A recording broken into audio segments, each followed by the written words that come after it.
This segment is brought to you by the Kansas Soybean Commission. The Soybean Checkoff, progress powered by Kansas farmers.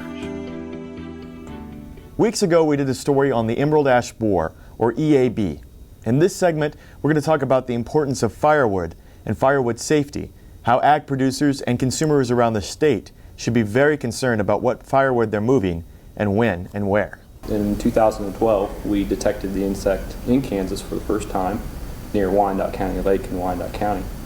Since then, we've had additional detections last year in Johnson County, near the Johnson County landfill, and subsequently have had additional detections of the emerald ash borer in several locations in Wyandotte and Johnson County.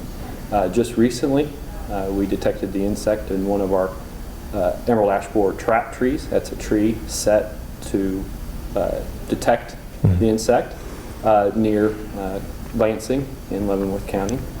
And the trap trees is part of a larger effort to detect the insect across the state. We have several different methods, including purple prism traps, which is part of the National Emerald Ash Borer Survey conducted by us in the United States Department of Agriculture.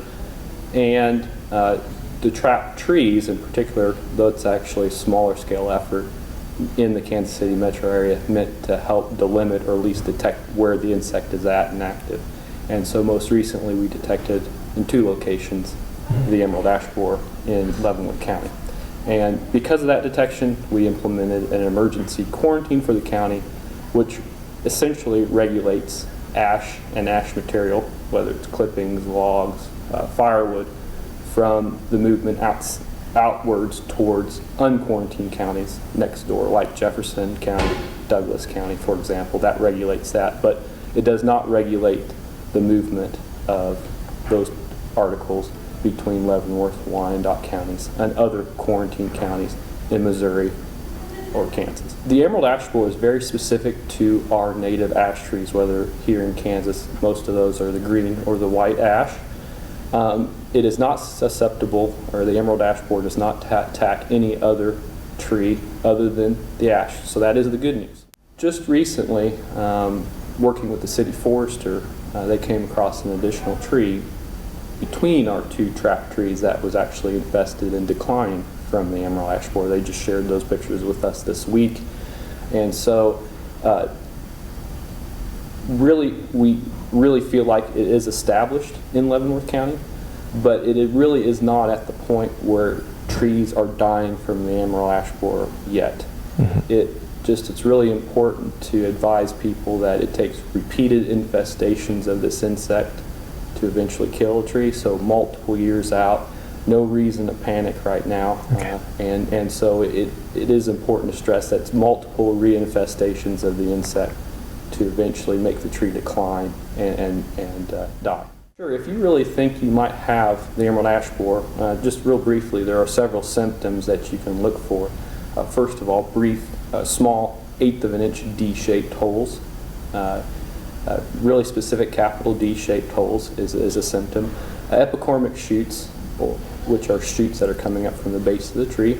Crown dieback, bark splits, woodpecker damage, those types of things may indicate there could be some insect activity going on in that tree. And if you suspect that you might have the emerald ash borer, please give us a call here at the Department of Agriculture at 785-564-6698, or through email at our email address, that's ppwc@kda.ks.gov.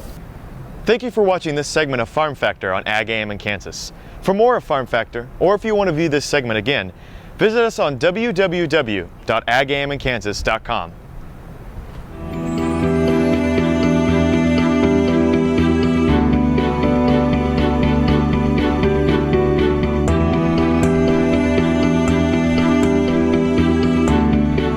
Turn to a Central National Bank Ag Professional. You'll be in good company. They'll help you track expense lines, manage variable input costs, assess ground agreements, pick a crop protection plan. These times demand ag professionals. Central National Bank. You could profit from what they know. Ag operations run better on Central Time. Central National Bank. Money for life. Member FDIC in your hometown since 1884.